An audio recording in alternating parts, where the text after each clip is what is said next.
जब शाम ढले नीरेगा रेगा मागरे ससनी गामा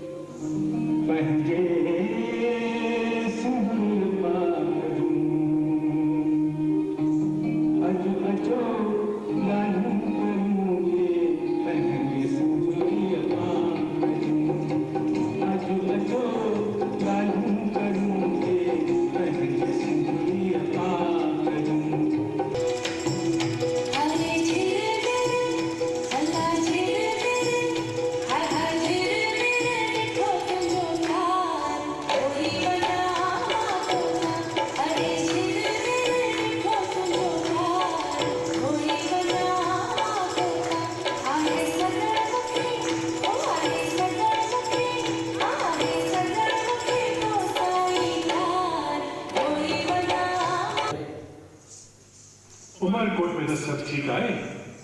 ये तो उमरकोट हली मालूम थी लो। रामा मुझे मेरा मुझे छड़े न बने। अरे ओ सुमा रामा मां तो कुछ सवाल किए की सकल रामा ओ मुझे रामा बन्ने न खदी पप्पा चली निकाय बन्ने न खदी पप्पा चली निकाय पप्पा चली निकाय मुर्गिन कदी निकाय मुर्गिन निकाय मुर्गिन कदी निकाय बन्ने न खदी पप्पा चली निकाय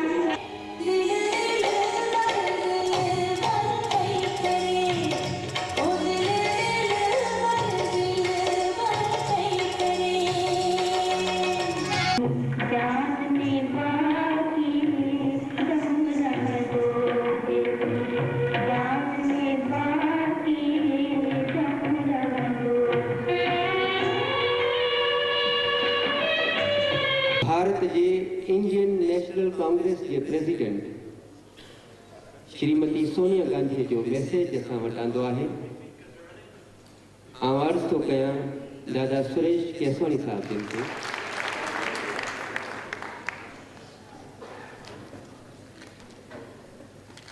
The message is for all of us from Sonia Gandhi, President, All India Congress Committee.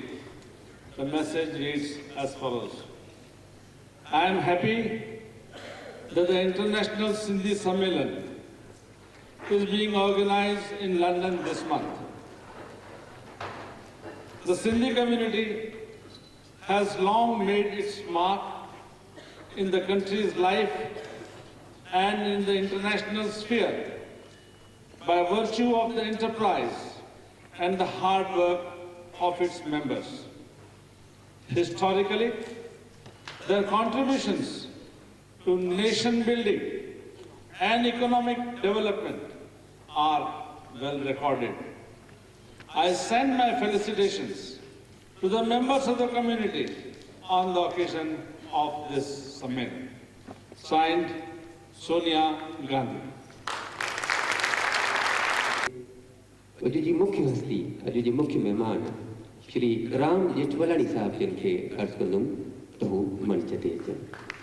Shri Ram Jethmalani साहब। राम जेठमलानी सां गॾु असांजो भाउ सहयोग फाउंडेशन जो चेयरमैन राम जवराणी ऐं राम जवराणी चेयरमैन सहयोग फाउंडेशन जॾहिं हुजे त हुन सां गॾु सहयोग फाउंडेशन जो को चेयरमैन श्री चंद्र मंगलाणी बि मंच ते असां सां गॾु हुजणु ज़रूरी आहे। मां अवार्ड पहिरियों मेमेंटो सभ खां पहिरियों अवार्ड सहयोग फाउंडेशन जे तरफ़ां जेको असीं ॾियूं था सो आहे अश्विन मेलवाणी जे लाइ। अश्विन मेलवाणी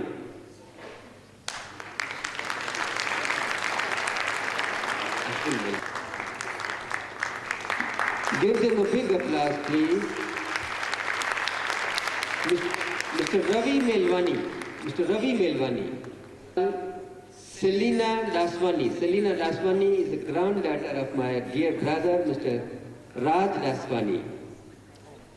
Selina Daswani जो award दादा राम जेठमलानी शुभ वचन का वठन था। Oh, that was really nice. So nice.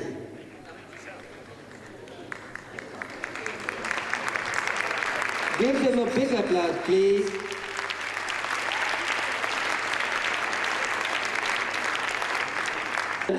Kishan Alam Chandani is requested to please come on stage and accept your award. So Kishan Alam Chandani.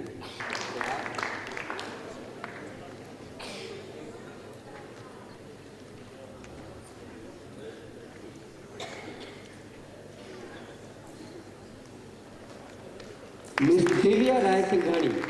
Miss Divya Rai Singhani.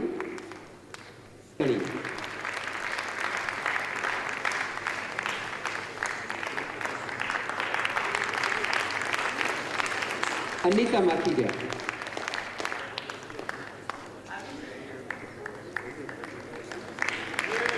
Mr. Ramesh Oberoi. Mr. Ramesh Oberoi. तारीन जा फाका पवन वेंटले जो हाल करे तो मजो अचे पियो।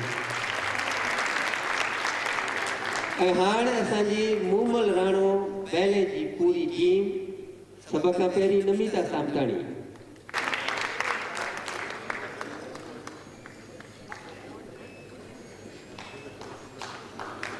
असांजे हिननि ॿारनि हेॾो बहितरीन बैले पेश कयो आहे। सचमुच इहो उञाण आहे त असांजो फन, असांजी कला, असांजो आर्ट कॾहिं बि ख़त्म थियणो न आहे।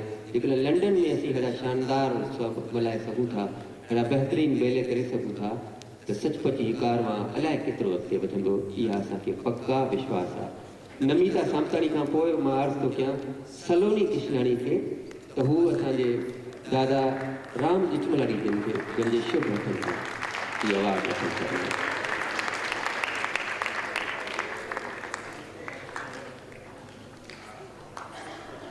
रोहाना सामताणी। रोहाना सामताणी।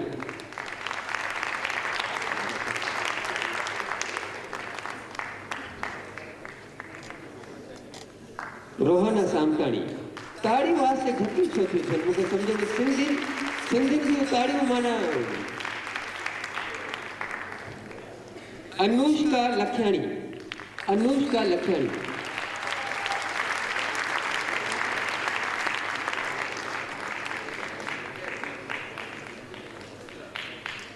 अनुष्का लखियाणी खां पोइ गीता थावाणी। गीता थावाणी।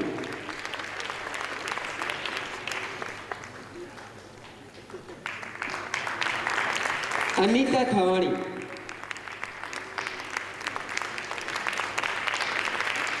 ये बारड़ा लंडन में रही कीअं अहिड़ो शानदार प्रोग्राम ॾिठो, ताड़ियूं बि ओतिरी ज़ोर सां वॼायो। उमेश राज दासवाणी। उमेश राज दासवाणी।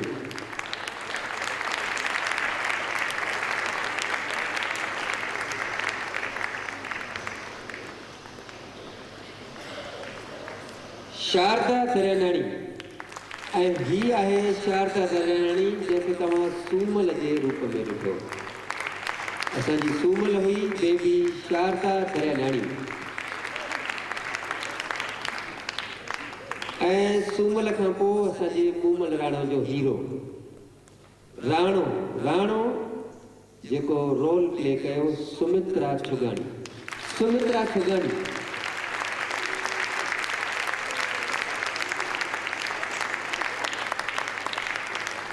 ताड़ी ज़ोर सां वॼायो न त तव्हांखे बि दुआ ॿुधो जो ॾह ॾेई वेंदो। ॾेई करे वॾियूं ताड़ियुनि जे हथनि सां असीं स्वागत कंदासीं अनीता राज दासवाणी जो। अनीता राज दासवाणी कोरियोग्राफर, हीरोइन, सभु कुझु कयो। The soul of this whole ballet Moomal Rano.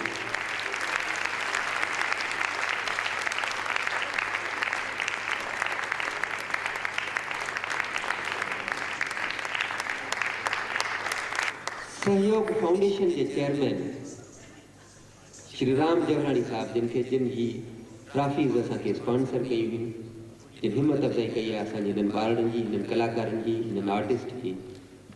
Sahyog foundation के चेयरमैन श्री राम जवरानी खे अर्ज़ु आहे त ॿ लफ़्ज़ पंहिंजे तरफ़ां ज़रूरु ॻाल्हाइनि। मिस्टर राम जवरानी। अज मुख्य मेहमान असांजे दादा राम जेठमलानी, मिस्टर राघवन, मुझे भाउ चंद्र मंगनानी ऐं तव्हां सभु सिंध जा शहदाई, कलाकारनि जी हिम्मत अफ़ज़ाई, कलाकारनि जी क़दर शनासी, इहो मां सम्झां थो हर हिक जो फ़र्ज़ु आहे। अगरि इहे कलाकार आहिनि, इहे साहित्यकार आहिनि, अदीब आहिनि, जेके असांजे पंहिंजे क़ौम जी सच पुछो कि मुक़दर जूं लकीरूं पंहिंजे कलम सां लिखी वाग्य विधाता सचपच इहे आहिनि। ईंदड़ सुभाणे, ईंदड़ आईंदड़, ईंदड़ मुस्तक़बिल सचपच अॼु इन्हनि जे हथ में आहे, कलाकारनि, साहित्यकारनि, अदीबनि जे हथ में आहे। मुंहिंजा दोस्तो, परमात्मा ही जेका जीवन ॾिनी आहे, मालिक परमात्मा प्रभु परमेश्वर जेका जीवन बख़्शी आहे, उनखे हर इंसान पंहिंजे पंहिंजे नज़रिए सां ॾिसे थो, पंहिंजे पंहिंजे नमूने सां उनखे जीअण जी कोशिशि करे थो कि सिर्फ़ु पंहिंजे घर परिवार ऐं ॿारनि ताईं पंहिंजे जीवन खे सीमित रखनि था, के धंधे वापार, के नामोस कमाइण में, पैसो कमाइण खे ई जीवन सम्झनि था। पर उन्हनि में के अहिड़ा शख़्स आहिनि जेके पंहिंजे घर सां निभाईंदे, धंधे वापार में पूरो थींदे, पंहिंजे समाज, पंहिंजे क़ौम ऐं पंहिंजे देश लाइ कुझु कनि था। मां इहो भायां थो त उहे शख़्स सचपच पंहिंजे जीवन सफली करे वञनि था, छाकाणि त ख़ल्क़ जी ख़िदमत में खाविंदो वसे थो। सो अहिड़ो शख़्स अॼु असांजे विच में आहे, मिस्टर प्रेम लालवाणी साहब, जे अॼु खां 11 साल अॻु पंहिंजी दूरांदेशी उन निगाह सां इहो महसूसु कयो त असांजे विदेश में रहंदड़ सिंधियुनि जे लाइ हिकु मंच हुजे जिते असां पंहिंजी सिंधी ॿोली, साहित्य लाइ, सभ्यता लाइ कुझु करे सघूं। त मां चाहींदुसि त मिस्टर प्रेम लालवाणी साहब मथे मंच ते अचनि ऐं सहयोग फाउंडेशन जे तरफ़ां हिकिड़ी नंढो टोकन असांजो क़बूल कनि। मिस्टर प्रेम लालवाणी साहब। दादा राम जेठमलानी जेके सहयोग फाउंडेशन जा असांजा रहबर आहिनि, असांजा गाइड आहिनि, लीगल कमेटी जेका असांजी आहे अवॉर्ड्स जी, उनजा ही प्रेसिडेंट आहिनि। उन्हनि जो हमेशह असांखे मार्गदर्शन मिलंदो रहियो आहे। मां ख़ुशिकिस्मत आहियां अॼु हू असां सां गॾु हिते मंच ते आहिनि। उन्हनि खे अर्ज़ु आहे कि हिन मोमेंट जो सहयोग फाउंडेशन जे तरफ़ां मिस्टर प्रेम लालवाणी साहब। हा,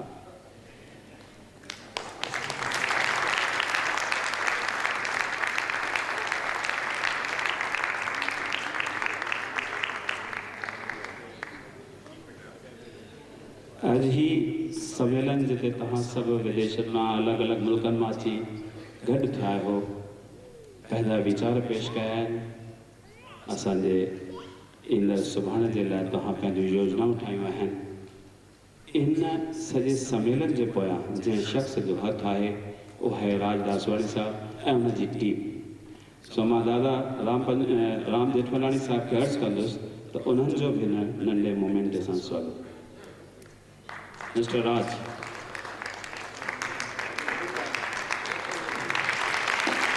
ही असांजो भाउ चंद्र मंगनानी चई रहियो आहे त हीउ अॼु जो घोट राजा आहे, हुनखे ज़ोरदार तारीफ़ सां जंहिंजी शादी पंहिंजा लाॾा थींदा आहिनि, अॼु हुनजा लाॾा ॻाया था वञनि था।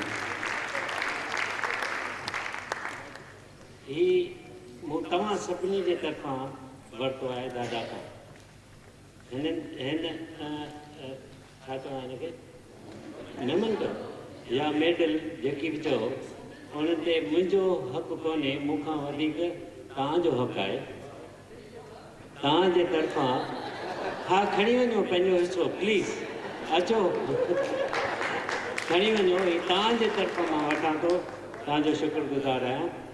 Thank U very much. मुंहिंजा दोस्तो, कलाकारनि ऐं साहित्यकार अदीबनि जो सम्मान पोयनि 17 सालनि खां सहयोग फाउंडेशन पंहिंजे वितार कोशिशुनि सां करे रही आहे। सहयोग फाउंडेशन सच त 17 साल इन भावना सां शुरू कई वई त असां कुझु ग़रीब परिवारनि जो, ज़रूरतमंदनि जो कुझु मददगार थी करे उन्हनि जी हिम्मत अफ़ज़ाई कयूं, उन्हनि जे परगोर लहूं ऐं आहिस्ते आहिस्ते हली करे उहो हिकिड़ो वॾो कारवां ठही वियो जंहिंमें जेठमलानी साहिबु आहिनि। काफ़ी वॾो हिकिड़ो असांजो कारवां ठही वियो आहे, काफ़िलो ठही वियो आहे। मेन असांजो इहो उद्देश्य रहियो आहे त पंहिंजे जाति जे उन्हनि शख़्सनि खे मंच ते आंदो वञे जंहिं ते कंहिंजी निगाह न पई आहे। असां अवॉर्ड्स में बि सिलेक्शन उन्हनि जी कंदा आहियूं जिन खे परदे जे पोयां रहण जो वधीक शौक़ु आहे, हू अॻियां अचणु न चाहींदा आहिनि। हर साल असां वटि 15-20 हज़ार नॉमिनेशन थींदा आहिनि, उन मां चूंडे कढिया वेंदा आहिनि अवॉर्ड्स अलग अलग अवार्ड से लाइ कॉमिटीज़ आहिनि। सुनील गावस्कर स्पोर्ट्स कॉमिटी ते है, दादा लीगल कॉमिटी ते आहिनि, मेडिकल डॉक्टर BK अलग अलग कॉमिटीज़ आहिनि, लता मंगेशकर म्यूज़िक जे कॉमिटी ते आहे। सो असां उन्हनि खे सोचींदा आहियूं त अवार्ड या सन्मान कयूं जिन सचपच पंहिंजे समाज लाइ कुझु कयो आहे। बिहार में अॼु संत विनोबा भावे जो उते आश्रम आहे जिते असांजो दादा द्वारकोस साहब उते कार्य करे रहिया आहिनि, पंहिंजी सॼी जीवन बख़्शी तूं उन्हनि खे घुरायोसीं। लास्ट टाइम भगवान गिदवानी साहब जंहिंजो ज़िक्र कल्ह जेठमलाणी साहब कयो त हुनजो किताब जेको आहे हर घर में हुअणु घुरिजे, इहो असांखे गीता वांगुरु संभाले ग्रंथ करे पढ़णु घुरिजे। उन्हनि शख़्सनि खे असीं घुरायूं था। बॉम्बे जे अंदरि हिकिड़ो आश्रम आहे जंहिंजो नालो आहे शांति अवेतना आश्रम, जंहिंमें उन्हनि शख़्सनि खे उहे बीमार हुते एडमिट कया वेंदा आहिनि जिन जी जीवन कुझु क्षण कुझु पल हूंदी आहे, कुझु कलाकनि जी जीवन हूंदी आहे, जंहिंखे न घर वारा न हॉस्पिटल जो कोई रखण लाइ तयारु हूंदो आहे। असां उन्हनि खां जॾहिं पुछो त तव्हांखे छा खपे, कहिड़ी मदद सहयोग फाउंडेशन करे सघे थी, हुननि जो हिकिड़ो ई जवाबु हो त असांखे कफ़न जो, छाकाणि हर कलाक में कई असां वटि मौत थियनि था, कफ़न जो, दवाऊं सिर्फ़ु पेन किलर जो या चांहि जी पती जो। त असां कोशिशि कई आहे अहिड़नि शख़्सनि खे ॻोल्हण जी जिन पर्दे जे पोयां रही पंहिंजी जीवन जेका आहे उन ख़ल्क़ जी ख़िदमत में ॾिनी आहे। सहयोग फाउंडेशन खे तव्हांजी ब्लेसिंग्स जी ज़रूरत आहे त अॻियां असांखे हिमत अचे, असां अॻियां कार्य कंदा रहूं। महिरबानी, धन्यवाद। सुदेश जयसिंघानी वेठा आहिनि, उन्हनि कुझु लिखी मोकिलियो आहे त हीअ मुंहिंजे तरफ़ां मंच ते तव्हां चओ त कलाकारनि जी जेका हिमत अफ़ज़ाई आहे उहा ज़रूरी आहे, छाकाणि त कलाकार जेको आहे जेको सभु हिकु संतराश हिकु आर्टिस्ट कंहिं पत्थर मां कंहिं मार्बल जे टुकर खे तराशे करे ऐं उनखे भॻवान जी मूर्ति ॾिए थो ऐं मंदर में जॾहिं स्थापित थिए थो उनजी पूॼा थिए थी, उन ते चढ़ावा चढ़ंदा, पर उहो कलाकार जेको जंहिं ठाहियो, जंहिं उनखे भॻवान जो आकार ॾिनो, उहो जेकॾहिं सीढ़ियुनि ते बि पियो आहे त उनखे कोई नथो पुछे। त सभई हिमत करे उन्हनि कलाकारनि खे ॻोल्हियो जिन खे इहा ज़रूरत आहे। उन इहो संदेश मोकिलियो आहे, मां उहो तव्हां ताईं पहुचायो। महिरबानी।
Little bit of a surprise.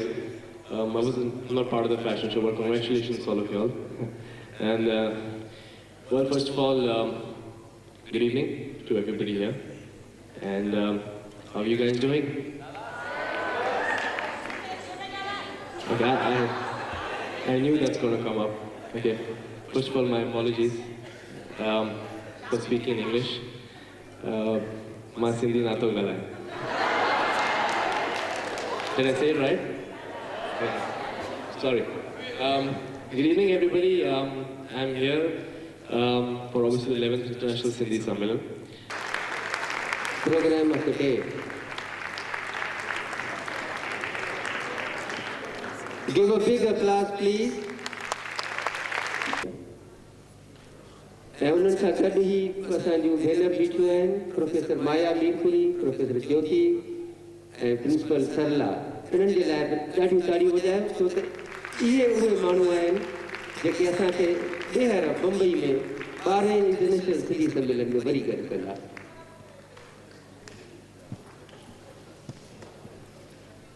असांजी भेण कोशी लालवाणी बैरिस्टर अशोक लालवाणी साहब जन जे असन खां आज़ाद थी वठनि। काजल जो आवाज़ जेतिरो वणंदो अथव ओतिरी ताड़ी वॼाए ॾेखारियो। बिल्कुलु एंड अप्रिशिएट असांजी।